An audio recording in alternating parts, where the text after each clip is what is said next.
Hello, I'm Pastor Burke with the St. Helena United Methodist Church, and today is Good Friday, April the 15th, 2022. We are almost into Easter, just another couple of days, and we'll be there on Easter morning. So I'm finishing up my reading of the Gospel of John. We've read 20 chapters so far over the course of the last month and a half, and now it's time for the final chapter, chapter 21. John.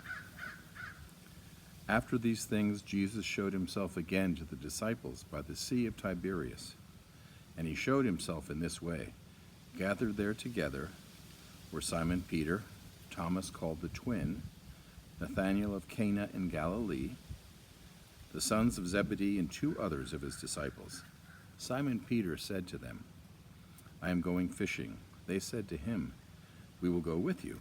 They went out and got into the boat, but that night they caught nothing. Just after daybreak, Jesus stood on the beach, but the disciples did not know him.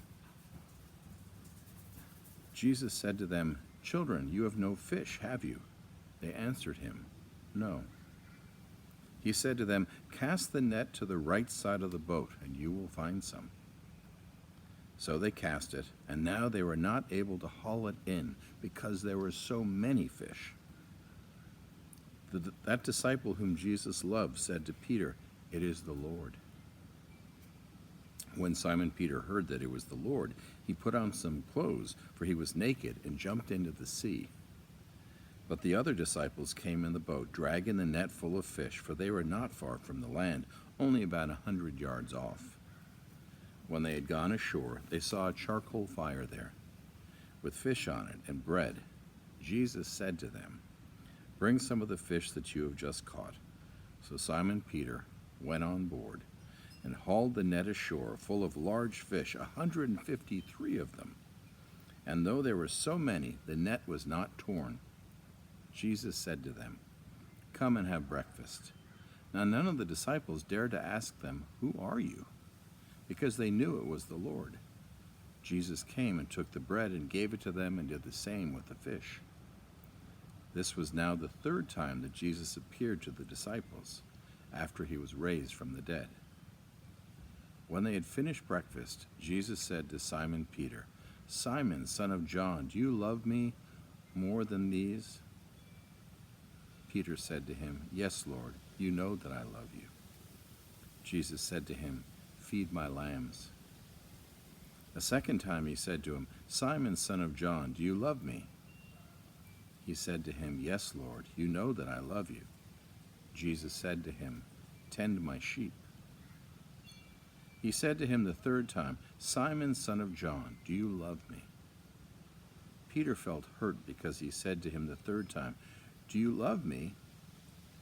"Lord, you know everything. You know that I love you." Jesus said to him, "Feed my sheep. Very truly I tell you, when you were younger you used to fasten your own belt and to go wherever you wished. But when you grow old, you will stretch out your hands and someone else will fasten a belt around you and take you where you do not wish to go." He said this to indicate the kind of death by which Peter would glorify God. After this he said to him, "Follow me." Peter turned and saw the disciple whom Jesus loved following them. He was the one who had reclined next to Jesus at the supper and had said, "Lord, who is it that is going to betray you?" When Peter saw him, he said to Jesus, "Lord, what about him?" Jesus said to him, "If it is my will that he remain until I come, what is that to you? Follow me." So the rumor spread in the community that this disciple would not die. Yet Jesus did not say to him that he would not die, but, "If it is my will that he remain until I come, what is that to you?" This is the disciple who is testifying to these things and has written them, and we know that his testimony is true. But there are also many other things that Jesus did. If every one of them were written down, I suppose that the world itself could not contain the books that would be written.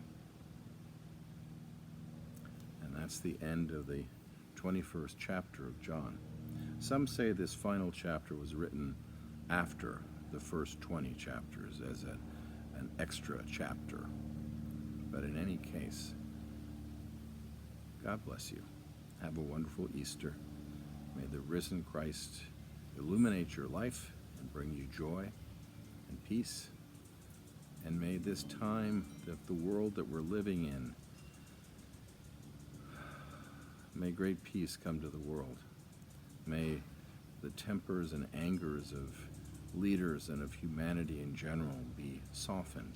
May they realize that there is so much more to life than power, so much more to life than control, so much more to life than riches. May this be so. Come to visit us at the church in St. Helena in Napa Valley. Bye-bye.